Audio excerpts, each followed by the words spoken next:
গাজার খান ইউনিসে হাসপাতালেও ইসরায়েলের বোমা হামলা, সাংবাদিক সহ ৩৯ ফিলিস্তিনি নিহত। মিয়ানমারে স্কুলে বিমান হামলায় অন্তত ১৭ শিক্ষার্থী নিহত, আহত ২০। ক্ষমতাসীন জান্তা সরকার হামলা চালিয়েছে অভিযোগ বিদ্রোহী সরকারের।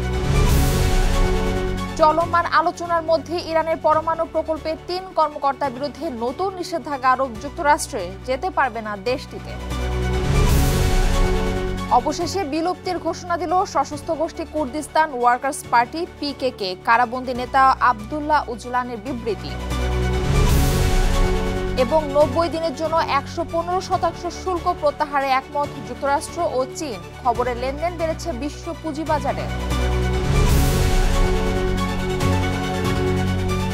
বিশ্বজুড়ে ঘটে যাওয়া দিনের গুরুত্বপূর্ণ ঘটনাবলী নিয়ে আরটিভি নিয়মিত আয়োজন সারাদিনের বিশ্বে আপনাদের সঙ্গে থাকছি আমি মারফি রহমান।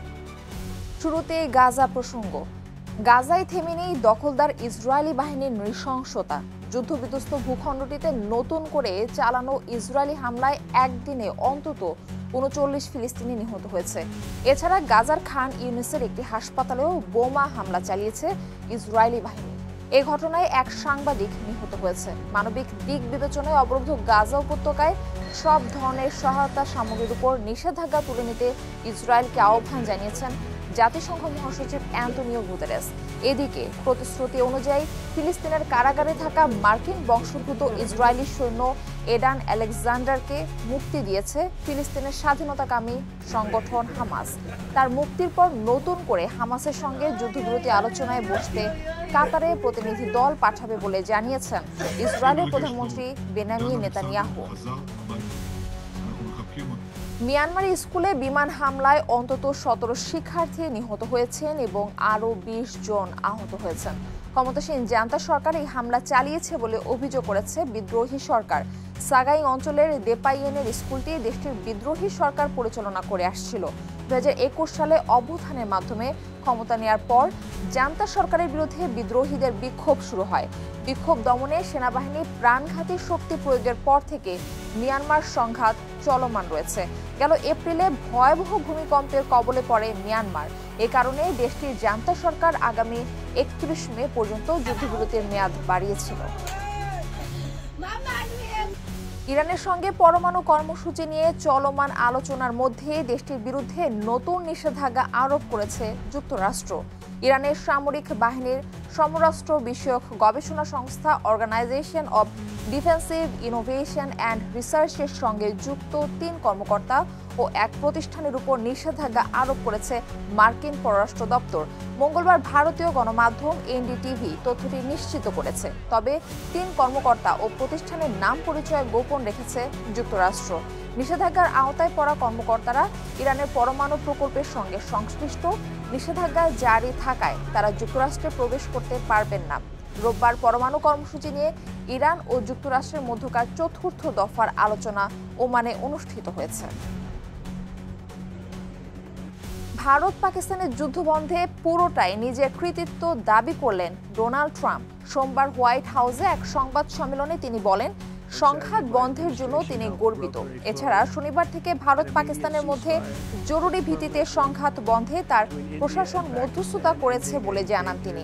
ট্রাম্প জানান, পরমাণু শক্তিধর দেশ দুটি একে অপরের বিরুদ্ধে মারমুখী অবস্থান থেকে যখন সরে আসছিল না, তখন তিনি দেশ দুটির সঙ্গে বাণিজ্যিক সম্পর্ক ছিন্নের হুমকি দেন। এতেই তারা তাৎক্ষণিক যুদ্ধবন্ধে রাজি হয়েছে বলে ধারণা তার। এর আগে ভারত ও পাকিস্তানের যুদ্ধবিরতির কথা প্রথম সামাজিক মাধ্যমে জানায় ট্রাম্প। এরপর দুদেশে আনুষ্ঠানিকভাবে যুদ্ধবিরতির কথা জানায়। ভারত ও পাকিস্তানের মধ্যে যুদ্ধবিরতির পর প্রথমবারের মতো দুদেশের সামরিক বাহিনীর মধ্যে আলাপ হয়েছে। সোমবার দুদেশের সামরিক অভিযান সংক্রান্ত বিভাগের প্রধানেরা ফোনালাপ করেন। ফোনালাপের তথ্য নিশ্চিত করেছে রয়টার্স। এ সময় দুপক্ষের মধ্যে যুদ্ধবিরতি নিয়ে আলোচনা হয়েছে। পাশাপাশি আলোচনা হয়েছে সীমান্তে অতিরিক্ত সেনা প্রত্যাহার নিয়েও।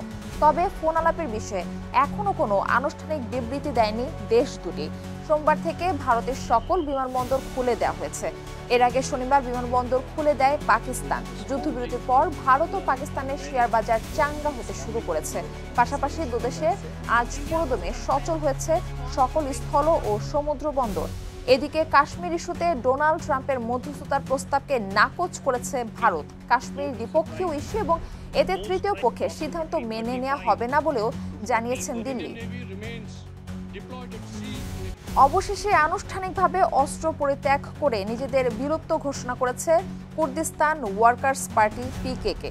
সোমবার আল জাজিরাকে এই তথ্য নিশ্চিত করে গোষ্ঠীটি। এরই মধ্য দিয়ে স্বাধীন কুর্দিস্তান প্রতিষ্ঠায় তুরস্কের বিরুদ্ধে 40 বছর ধরে চলা সশস্ত্র সংগ্রামের অবসান ঘটল। কুর্দি গোষ্ঠীর বিদায়ে এক যুগ সন্ধিক্ষণের সূচনা হলো মধ্যপ্রাচ্যে। সামদানি প্রত্যয় রিপোর্ট। 40 বছরের বেশি সময় ধরে তুরস্ক সরকারের সঙ্গে সংঘাতের পর নিজেদের ভেঙে ফেলার সিদ্ধান্ত নিল সশস্ত্র গোষ্ঠী কুর্দিস্তান ওয়ার্কার্স পার্টি। সোমবার এক বিবৃতিতে সংগঠনটি জানায় তারা সব ধরনের সামরিক কার্যক্রম স্থায়ীভাবে বন্ধ করছে।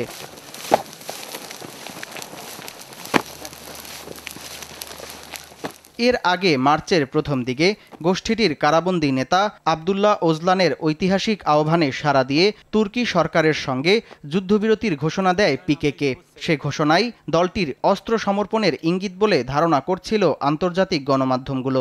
গেল মাসে ইরাকে সংগঠনটির 12তম সম্মেলনে সশস্ত্র সংগ্রামের পথ পরিহারের সিদ্ধান্ত হয় বলে জানায় আল জাজিরা। সংগঠনটি জানায় এখন থেকে কুর্দি রাজনৈতিক দলগুলো গণতন্ত্র প্রতিষ্ঠা ও একটি গণতান্ত্রিক কুর্দি জাতি গঠনের দায়িত্ব নেবে। এছাড়া তারা একটি ঐতিহাসিক মিশন শেষ করেছে বলেও দাবি জানানো হয়। কুর্দিস্তান বলতে যে অঞ্চলটিকে বোঝায় সেটি তুরস্কের পূর্বের কিছু অংশ, উত্তর ইরাক, দক্ষিণ পশ্চিম ইরান ও উত্তর সিরিয়া, এই 4টি দেশের কুর্দিভাষী অঞ্চলগুলোর মধ্যে বিস্তৃত। তুরস্কে এর আয়তন সবচেয়ে বেশি, কুর্দিভাষী জনগণের সংখ্যাও বেশি। কুর্দিদের জন্য একটি পৃথক, স্বাধীন ও সার্বভৌম রাষ্ট্রের দাবিকে সামনে রেখে 1984 সালে জন্ম হয় কুর্দিস্তান ওয়ার্কার্স পার্টি পিকেকের। একই বছর থেকে সশস্ত্র সংগ্রামও শুরু করে গোষ্ঠীটি।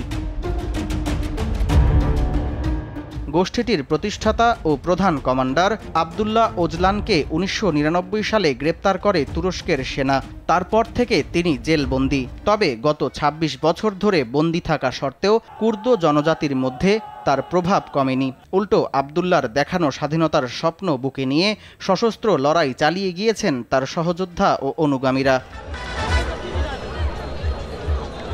পিকেকের এই সিদ্ধান্তের মধ্য দিয়ে তুরস্ক ও ইরাকের সীমান্তবর্তী অঞ্চলে প্রায় 40 বছর ধরে চলা রক্তক্ষয়ী সংঘাতের অবসান ঘটল।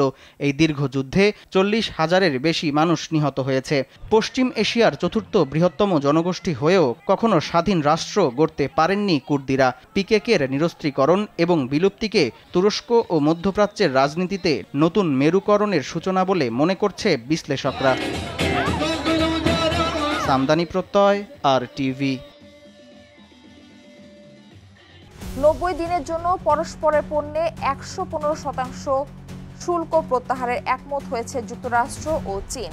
সুইজারল্যান্ডে অনুষ্ঠিত দুই দেশের প্রতিনিধিদের মধ্যকার গুরুত্বপূর্ণ আলোচনা শেষে এই ঘোষণা আসে। এদিকে নতুন করে শুল্ক হ্রাসের ফলে লেনদেন বেড়েছে বিশ্ব পুঁজিবাজারে। বিস্তারিত অর্ণব প্রসাদের রিপোর্টে।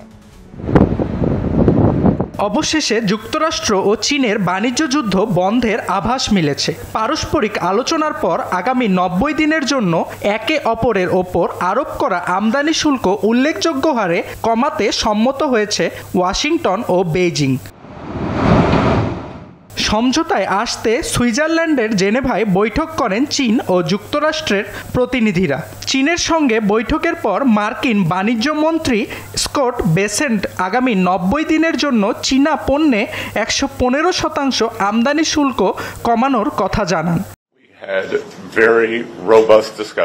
আমাদের দুই দেশের মধ্যে ফলপ্রসূ আলোচনা হয়েছে। আমরা আগামী 90 দিনের মধ্যে একে অপরের পণ্যের উপর উল্লেখযোগ্য হারে শুল্ক কমানোর বিষয়ে ঐক্যমতে পৌঁছেছি।